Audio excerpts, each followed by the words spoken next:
Assalamualaikum class 5. This is your science teacher Mrs. Sarwar Tanveer from Roseland Secondary School. Class आज हम बात करेंगे transparent, translucent and opaque materials के बारे में। प्रीवियस क्लासेस में हम जो हैं ये तमाम टॉपिक डिस्कस कर चुके हैं, लेकिन आज दोबारा इसको हम तफसील से जानेंगे कि क्या होते हैं। हम सबसे पहले बात करते हैं ट्रांसपेरेंट ऑब्जेक्ट्स के बारे में। हम ये जान चुके हैं कि रोशनी जो है वो स्ट्रेट लाइन में ट्रैवल करती है।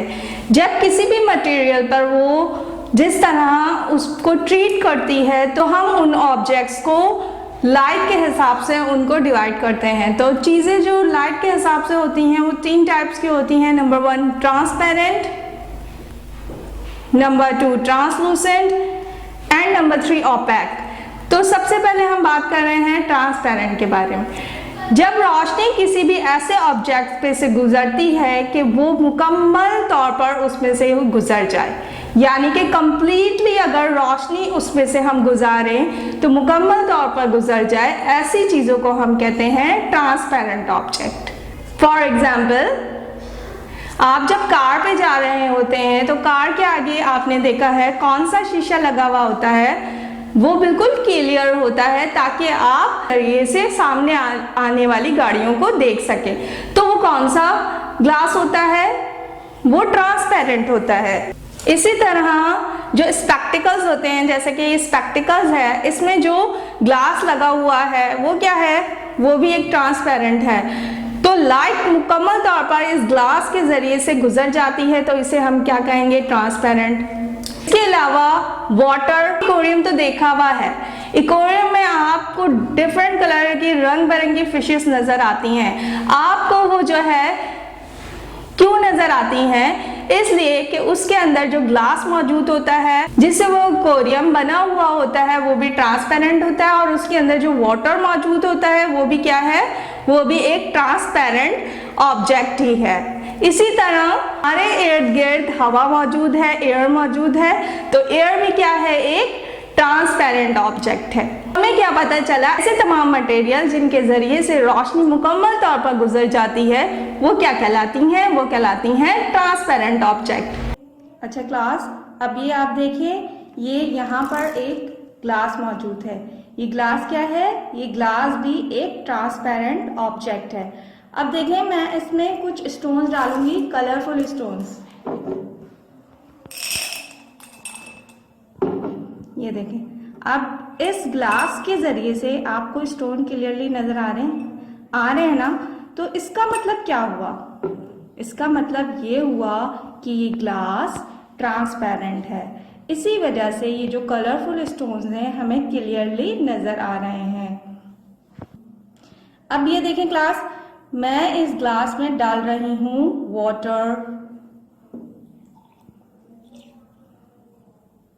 वाटर डाला मैंने इसके अंदर। तो आपने क्या देखा? आपने देखा कि वाटर डालने के बावजूद भी ये स्टोन मुझे क्लियरली नजर आ रहे हैं। तो इसका मतलब ये हुआ कि ये ग्लास भी ट्रांसपेरेंट है, लाइट इसमें से मुकम्मल तौर पर गुजर रही है, और ये जो वाटर मैंने इसके अंदर डाला है ये भी ट्रांसपेरेंट है। तो हमने ये जाना कि ग्लास और वाटर ट्रांसपेरेंट होते हैं। अब हम बात करते हैं ट्रांसलूसेंट ऑब्जेक्ट के बारे में।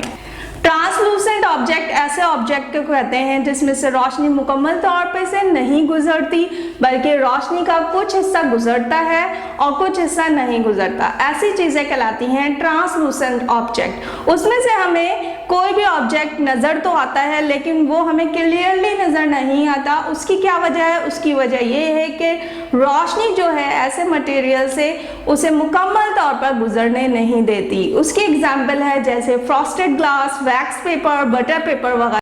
ऐसे ऑब्जेक्ट ट्रांसलूसेंट। यहाँ पर मैंने ग्लास चेंज कर दिया है, इसका मटेरियल चेंज है। ये फ्रॉस्टेड ग्लास है। जैसे कि मैंने आपको बताया था कि फ्रॉस्टेड ग्लास वगैरह जो चीजें होती हैं इस तरह से, इसमें से लाइट का कुछ हिस्सा पास होता है और कुछ हिस्सा पास नहीं होता। तो देखिए, इसके अंदर भी स्टोन्स मौजूद हैं, लेकिन क्या ये आपको क्लियरली नजर आ रहे हैं? नहीं, ये हमें क्लियरली नजर नहीं आ रहे। क्यों?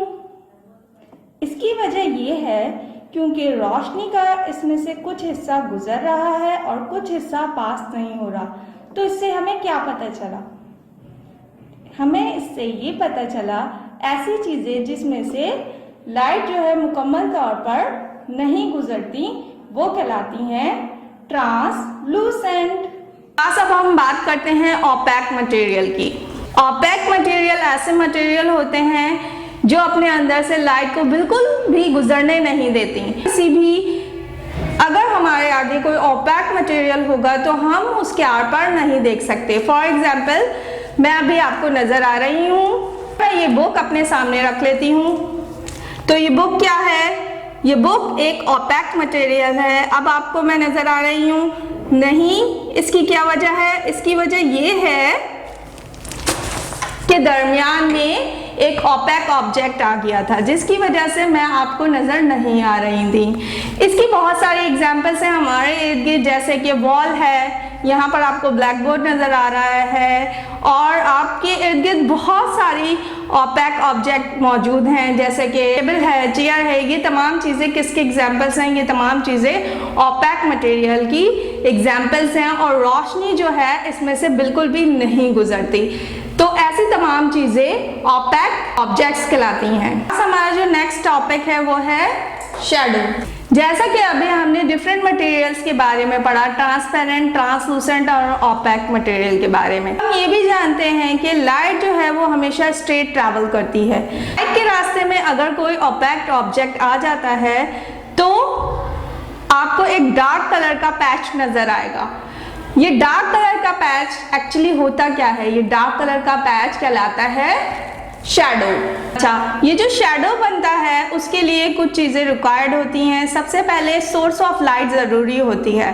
अगर कोई भी प्लेस जहाँ बिल्कुल अंधेरा होगा तो कभी भी शैडो नहीं बनता। तो सबसे पहली जो कंडीशन होती है शैडो बनने के लिए वो सबसे ज़रूरी और अहम चीज़ है सोर्स ऑफ लाइट।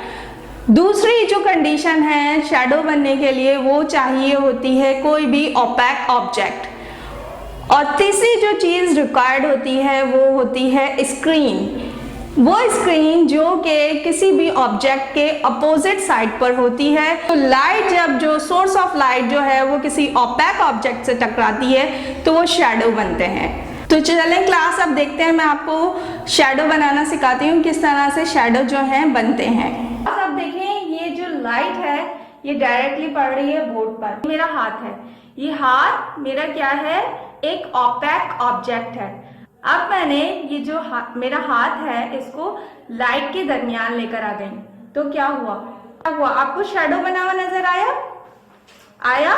ये देखें, मैं देखें आपको एक और चीज बना के दिखाती हूँ। ये देखें, ये क्या बन गई? ये क्या बन गई? ये एक बर्ड बन गई। अच्छा क्लास, अभी हमने जाना शैडोज के बारे में, शैडोज क्या होते हैं और वो कैसे फॉर्म होते हैं। अब देखेंगे हम शैडो की टाइप्स के बारे में। शैडोज की 2 टाइप्स होती हैं। कितनी टाइप्स होती हैं? 2 टाइप्स होती हैं। Number 1 umbra and number 2 फिनोम्ब्रा। अब हम देखते हैं अम्ब्रा और फिनोम्ब्रा किस तरह फॉर्म होते हैं। अगर आप बोर्ड की तरफ देखें, मैंने यहाँ एक डायग्राम ड्रॉ करी हुई है। तो आप यहाँ पर देखें, यहाँ पर डायग्राम में क्या बताया जा रहा है। अगर लाइट जो है सिंगल सोर्स से आती है, अगर कोई भी लाइट सिंगल सोर्स से आएगी तो जो ऑब्जेक्ट का शैडो बनता है, तो आपने देखा होगा उस ऑब्जेक्ट का शैडो डार्कर होगा, मुकम्मल तौर पर डार्क बनेगा। तो ऐसा शैडो जो मुकम्मल तौर पे कंप्लीटली डार्क होता है उसे हम कहते हैं अम्ब्रा। क्या कहते हैं उसे? हम अम्ब्रा कहते हैं। जब लाइट किसी सिंगल सोर्स में से आ रही होती है अब तो उस ऑब्जेक्ट का शैडो जो बनता है वो बनता है डार्कर फॉर्म में। देखिए अभी यहाँ पर जरा सा कलर्स कम थे मेरे पास तो इस वजह से ये थोड़ा लाइट है, अदरवाइज ये बिल्कुल ब्लैक कलर का शैडो बनेगा। तो ये जो शैडो बन रहा है ये कहलाएगा अम्ब्रा। बाज़ दफ़ा ऐसा होता है कि सोर्स ऑफ लाइट जो होती है वो बहुत ह्यूज होती है, बहुत बड़ी होती है, तो उसके नतीजे में आपको 2 टाइप के शैडोज नजर आएंगे। जो डार्कर पार्ट होगा वो कहलाता है अम्ब्रा, और उस बाहर वाले हिस्से में उसका जो आउटर पार्ट है वहां पर आपको थोड़ा लाइट शैडो नजर आएगा, धुंधला धुंधला सा शैडो नजर आएगा, वो कहलाता है पेनम्ब्रा। सोर्स ऑफ लाइट की ये तमाम जो रेजेस आ रही हैं, एक ये वाली रेस और ये वाली रे, तो ये दोनों रेस के जो नतीजे में शेड जो बन रहा है, यहाँ पर देखें ये लाइटर है, और ये जो यहाँ से आ रहा है ये क्या है, ये लाइटर है। तो ये जो लाइटर शेड में शैडो बनेगा ये कहलाएगा पेनम्ब्रा। ये क्या कहलाएगा, ये कहलाएगा पेनम्ब्रा। और जब अगर बिगर सोर्स से लाइट आ रही होगी तो जो शैडो बनेगा उसका वो इवनली कंप्लीटली जो है वो डार्क नहीं होगा, वो कैसा होगा, वो लाइटर होगा, और उसे हम क्या कहते हैं, पेनम्ब्रा। क्लास अब हमारा जो नेक्स्ट टॉपिक है वो है फेजेस ऑफ द मून। आसमान पे आपने चांद तो चमकता हुआ देखा ही है, लेकिन आपने देखा होगा कि जब चांद आपको नजर आता है तो मुख्तलिफ डेट्स में हमें उसकी शक्ल मुख्तलिफ नजर आती है। कभी हमें वो बहुत पतला सा बारीक सा चांद नजर आता है, कभी हमें वो बिल्कुल थोड़ा बड़ा नजर आता है यानी कि हाफ हो जाता है, और कभी वो कंप्लीटली बिल्कुल सर्कल जो है उस शक्ल में नजर आता है। तो ये तमाम स्टेजेस जो एक मून जो है वो तय करता है उसे कहते हैं फेजेस ऑफ द मून। अब ये जो फेजेस ऑफ द मून है वो कैसे होते हैं और वो हमें डिफरेंट शेप्स में क्यों नजर आता है उसके बारे में आज हम जानेंगे। अच्छा, ये तो आप जानते ही हैं कि हमारी जो अर्थ है वो क्या है, वो एक प्लैनेट है, ठीक है। अब इस प्लैनेट के इर्द गिर्द जो है जो चीज घूमती है वो क्या चीज है, वो है मून। तो मून जो है वो क्या है, अर्थ का नेचुरल सैटेलाइट है। क्लास यहाँ पर आपको ग्लोब नजर आ रहा है, ग्लोब हमारा वो प्लैनेट है यानी कि ये अर्थ है, ये अर्थ हमारा वो प्लैनेट है जिसमें हम रहते हैं। तो ये अर्थ जो है अपने एक्सिस के इर्द गिर्द इस तरह रिवॉल्व करती है, ठीक है।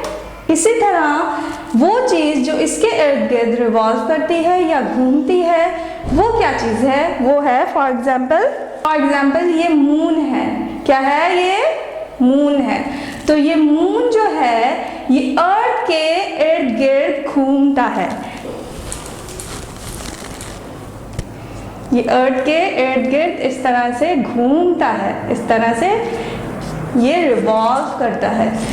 तो जिस रास्ते पे ये घूमता है उस रास्ते को हम कहते हैं ऑर्बिट। क्या कहते हैं उस रास्ते को, ऑर्बिट। और ये अगर यहाँ से मून ने अपना सर्कल स्टार्ट किया, यहाँ से इसने अपना सर्कल स्टार्ट किया और इस तरह से ये पूरा अपना सर्कल कंप्लीट करेगा,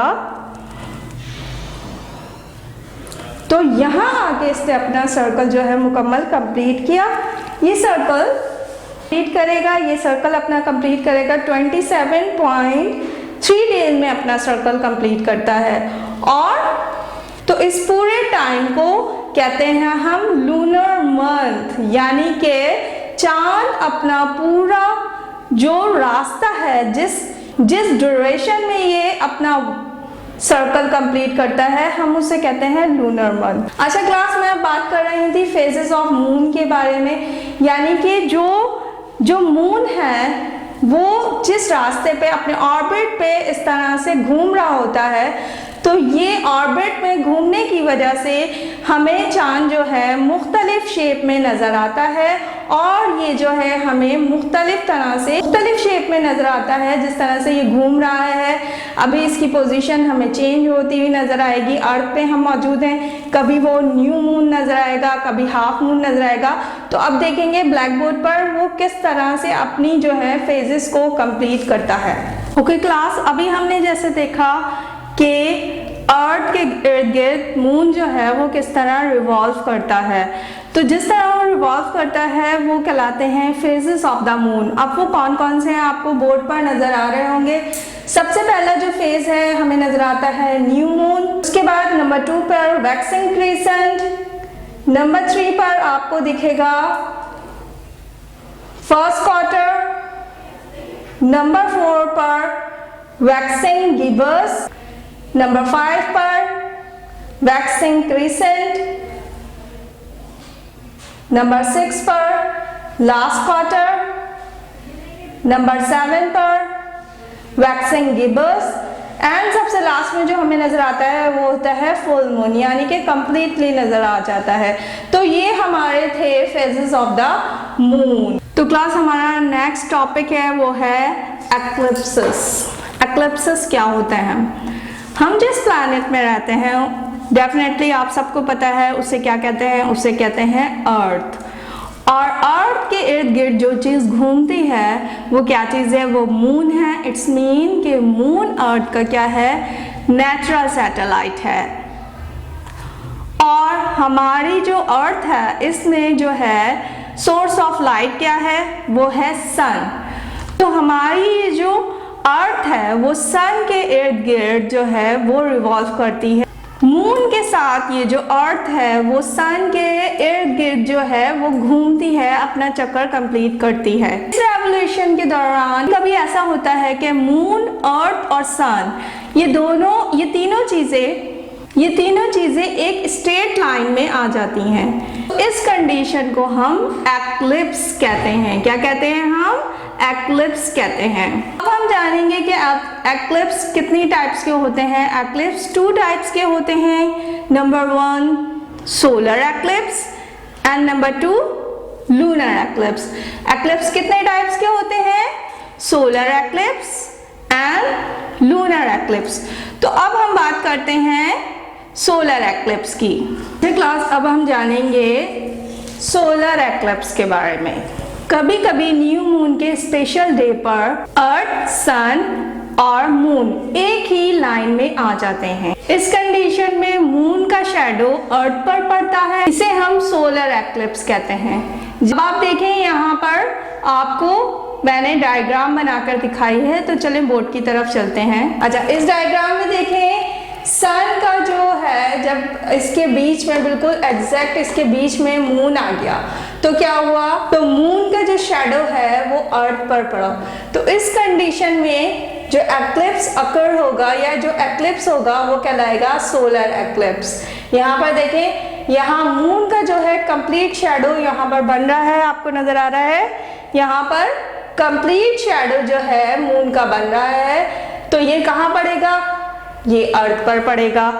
तो इस कंडीशन में जो एक्लिप्स बनेगा वो बनेगा सोलर एक्लिप्स। अच्छा, जब आपने देखा होगा सोलर एक्लिप्स अकर होता है, तो सोलर एक्लिप्स जब होता है तो हर तरफ क्या होता है? रात का समय हो जाता है, अंधेरा हो जाता है, तो वो कंप्लीट सोलर एक्लिप्स होता है। सोलर एक्लिप्स को देखने के लिए अमूमन लोग जो हैं स्पेशल किस्म के गॉगल्स इस्तेमाल करते हैं। अगर सोलर एक्लिप्स को नेक आई से यानी कि बगैर जो है स्पेशल ग्लासेस के देखेंगे तो आपकी आइज पर इसका बहुत ज़्यादा अफेक्ट होता है और इसकी रेजेस आपकी आइज साइड को जो है वो ख़राब कर सकते हैं। तो क्लास हमने जाना कि सोलर एक्लिप्स क्या होते हैं और वो किस तरह बनते हैं। अब हम जानेंगे लूनर एक्लिप्स के बारे में। लूनर एक्लिप्स क्या होता है? कभी कभी फुल मून की स्पेशल नाइट को अर्थ, सन और मून एक सीधी लाइन में आ जाते हैं। इस तरह कि अर्थ की शैडो मून पर पड़ती है। इस कंडीशन को हम कहते हैं लूनर एक्लिप्स। क्या कहते हैं हम इसे? Lunar eclipse. जाहिर है लूनर एक्लिप्स पे अर्थ जो है वो सन और मून के दरमियान आ जाती है। अब आपको देखें बोर्ड पर डायग्राम नजर आ रही है, देखें किस तरह जो है लूनर एक्लिप्स जो है वो बनता है। देखें इस डायग्राम में आपको नजर आ रहा होगा कि जो सन है और मून है इसके दरमियान में अर्थ आ गई, जिसकी वजह से एक शैडो बन रहा है। और ये जो शैडो है वो कौन सा एक्लिप्स कहलाएगा? वो कहलाएगा शैडो कहलाएगा लूनर एक्लिप्स। अच्छा, हर न्यू मून डे पर या फुल मून डे पर एक्लिप्स क्यों नहीं होते? इसकी क्या वजह है? इसकी वजह ये है जो है जिस ऑर्बिट में जो है वो जमीन के इर्द गिर्द घूमता है तो वो सीधा नहीं होता, वो टल्टेड होता है, यानी कि झुका हुआ होता है। जिसकी वजह से क्या होता है? जिसकी वजह से ये होता है कि बहुत कम ऐसे चांसेस होते हैं कि हर फुल मून पर या फिर न्यू मून पर जो है सोलर एक्लिप्स या लूनर एक्लिप्स जो है बनते हैं। क्लास आज हमने जाना सोलर एक्लिप्स और लूनर एक्लिप्स के बारे में कि वो क्या होते हैं और वो क्यों बनते हैं। क्लास अब जो हमारा नेक्स्ट टॉपिक है वो है कलर्स ऑफ लाइट। आप क्या जानते हैं जो हमें लाइट नजर आती है वो वाइट कलर की नहीं होती, बल्कि जो हमें लाइट नजर आती है वो 7 कलर पर मुश्तमिल होती है या 7 कलर से मिलकर बनती है। जो भी हमें वाइट लाइट नजर आती है उसके 7 कलर्स होते हैं। कौन कौन से कलर्स होते हैं वो हम देखते हैं। सबसे पहले इसमें जो कलर्स होते हैं वो होते हैं violet, indigo, blue, green, yellow, orange, red. तो इन तमाम 7 कलर्स से मिलकर लाइट जो है वो बनती है। हमें जो व्हाइट लाइट नजर आ रही होती है ये क्या होती है, व्हाइट नहीं होती बल्कि क्या होती है, ये 7 कलर से मिलकर बनती है। और वो 7 कलर कौन कौन से हैं हमने अभी देखे। अच्छा क्लास, आपने जो है बारिश के मौसम में, कभी ऐसा हुआ है बारिश के मौसम में रेनबो आसमान पर बना हुआ देखा है? कलरफुल रेनबो, कलरफुल रेनबो देखा है कभी? यहाँ आपको देखें बोर्ड पर जो है रेनबो नजर आएगा। इसमें आप देखें आपको डिफरेंट टाइप्स के कलर्स नजर आएंगे। ये वही कलर्स हैं जो मैंने अभी आपको बताए थे, ये वही कलर्स हैं जो मैंने अभी आपको दिखाए थे। तो ये रेनबो बनता कैसे है? होता ये है कि जब बारिश के बाद आसमान में या हमारा जो एटमॉस्फेयर है उसमें जो है बारिश के नन्हे नन्हे जो ड्रॉप्स हैं वो रह जाते हैं। तो सूरज की रोशनी जब इन ड्रॉप्स में से गुजरती है तो ये ड्रॉप्स क्या करते हैं, रिफ्लेक्ट करके वाइट लाइट जब इन नन्हे नन्हे ड्रॉपलेट्स से गुजरती है तो ये वाइट लाइट जो है अपने बेसिक जो 7 कलर्स हैं उसमें डिवाइड हो जाती है और हमें आसमान पर एक बहुत खूबसूरत सा मंजर दिखाई देता है। और ये जो खूबसूरत सा मंजर है जो हमें डिफरेंट कलर्स नजर आते हैं ये कहलाता है रेनबो। क्लास यहाँ पर आपको जो रेनबो नजर आ रहा है इसमें आपको वॉयलेट कलर भी नजर आएगा। ये वॉयलेट कलर के बिल्कुल नीचे जो है ये जो वॉयलेट कलर है इसके बिल्कुल नीचे जो है अल्ट्रा वायलेट रेजेस होती हैं। अब ये अल्ट्रा वायलेट रेजेस क्या होती हैं? अल्ट्रा वायलेट रेजेस जो वॉयलेट कलर के बिल्कुल एज पर होती हैं उसके नीचे होती हैं, ये हमारी स्किन के लिए थोड़ी सी हार्मफुल होती हैं और ये हमारी स्किन में सन बर्न भी कर सकती हैं। इसलिए जब हम सी साइड जाते हैं तो वहाँ पर जब सूरज की रोशनी डायरेक्ट हमारे स्किन पर पड़ती है तो आप देखेंगे कि आपकी स्किन टैंड होना शुरू हो जाएगी। तो वो किस लिए होती है? क्योंकि जब अल्ट्रा वायलेट रेजेस हमारे स्किन पर पड़ती है तो वो हमारे स्किन को क्या कर सकती है, वो बर्न भी कर सकती है। अच्छा, अब ये जो रेनबो का कलर है इसमें आपको रेड कलर नजर आएगा। रेड कलर के बिल्कुल जो है साथ साथ जो होती हैं वो इंफ्रारेड रेजेस होती हैं। इंफ्रारेड रेजेस जो होती हैं वो हमारे लिए बहुत फ़ायदेमंद होती हैं और उससे हमारी बॉडी को न सिर्फ हीट मिलती है बल्कि एनर्जी भी मिलती है। इसीलिए आपने अक्सर सुना होगा कि डॉक्टर्स अक्सर कहते हैं कि सुबह जब फजर के बाद जब सूरज की पहली किरण निकलती है तो हमें बाहर जाके वो धूप जो है उसको क्या करना चाहिए, वो धूप में जाना चाहिए ताकि हमारी बॉडी को वो धूप मिल सके। तो वो धूप एक्चुअली कौन सी रेजेस होती हैं? वो इंफ्रारेड रेजेस होती हैं जो हमारी बॉडी के लिए बहुत ज़्यादा क्या होती हैं, फ़ायदेमंद हैं। क्लास हमारा जो टॉपिक है वो है लाइट एंड प्लांट लाइफ, यानी कि जो लाइट है वो प्लांट के लिए बहुत ज़रूरी है कि प्लांट जो है अपना खाना खुद बनाते हैं। वो अपना खाना किस तरह बनाते हैं? आपने देखा होगा प्लांट में जो लीव्स होते हैं वो किस कलर के होते हैं? वो होते हैं ग्रीन कलर के होते हैं। तो ये ग्रीन जो सब्सटेंस मौजूद होता है ये ग्रीन सब्सटेंस कहलाता है क्लोरोफिल। क्या कहलाता है? क्लोरोफिल। तो जब सनलाइट इस पर पड़ती है, सनलाइट प्लांट के लीव्स पर पड़ती है तो उसमें रेड और ब्लू कलर जो है वो अपने अंदर एब्जॉर्ब कर लेते हैं और ये जो रेड और ब्लू कलर है इसके ज़रिए से क्लोरोफिल की मदद से ये अपना खाना खुद बनाते हैं। अच्छा, हमें जो प्लांट ग्रीन नज़र आता है वो क्यों नज़र आता है? क्योंकि वो जो है रेड और ब्लू कलर को अपने अंदर अब्जॉर्व कर लेता है, और ग्रीन कलर को जो है, ग्रीन कलर जो उसमें वाइट लाइट के अंदर ग्रीन कलर होता है उसको वो रिफ्लेक्ट करता है, जिसकी वजह से हमें प्लांट ग्रीन नज़र आते हैं। प्लांट अपना खाना जो खुद बनाते हैं नॉन लिविंग थिंग के ज़रिए से। किसके ज़रिए से? उन्हें क्या क्या चीज़ों की ज़रूरत होती है? उन्हें एयर की ज़रूरत होती है, उन्हें कार्बन डाइऑक्साइड गैस की ज़रूरत होती है और सनलाइट की ज़रूरत होती है। तो जिस प्रोसेस के तहत प्लांट अपना खाना बनाते हैं वो प्रोसेस कहलाता है फोटोसिंथेसिस। और अगर प्लांट को लाइट ना मिले तो पॉसिबल नहीं है कि वो ये प्रोसेस को कंप्लीट कर सके। तो क्लास आज हमने लाइट के बारे में पढ़ा कि लाइट क्या होती है, इसकी क्या क्या प्रॉपर्टीज़ हैं और वो कितने कलर्स की होती है। तो इंशाल्लाह अब हम नेक्स्ट क्लास में मिलेंगे दूसरे टॉपिक्स के साथ। अल्लाह हाफिज। अच्छा क्लास, ये अब आपका क्वेश्चन नंबर डी है। Draw diagram to show the position of the earth, the sun and the moon. ये आपने क्वेश्चन लिखना है और इंटरलीफ पेज पर आपने सोलर एक्लिप्स और लूनर एक्लिप्स की डायग्राम ड्रॉ करनी है। आपके बुक में पेज नंबर 76 पर सोलर एक्लिप्स की पिक्चर मौजूद है और पेज नंबर 77 पर लूनर एक्लिप्स की पिक्चर मौजूद है। तो वहाँ से देखकर आपने ये डायग्राम ड्रॉ करनी है। अच्छा, ये देखें, अब आपका क्वेश्चन नंबर एफ है। Explain how a shadow is form. ये आंसर मौजूद है, इसको देखकर आपने कॉपी में काम करना है। अच्छा क्लास, ये आपका क्वेश्चन नंबर 2 है। Fill in the blanks to complete the following statements. ये काम आपने बुक में करना है पेज नंबर 78 पर। ये इसके आंसर्स हैं। अच्छा क्लास, आपके बुक में पेज नंबर 79 पर जो एक्सरसाइज नंबर 3 और 4 है, यानी कि मैचिंग वाली एक्सरसाइज और चूज द करेक्ट वाली एक्सरसाइज, तो ये वाली जो एक्सरसाइजेज हैं ये आपने खुद करना है। वीडियो देखेंगे तो आप खुद से ये जो काम है वो खुद कर सकते हैं। ये काम आपको खुद करके लेकर आना है।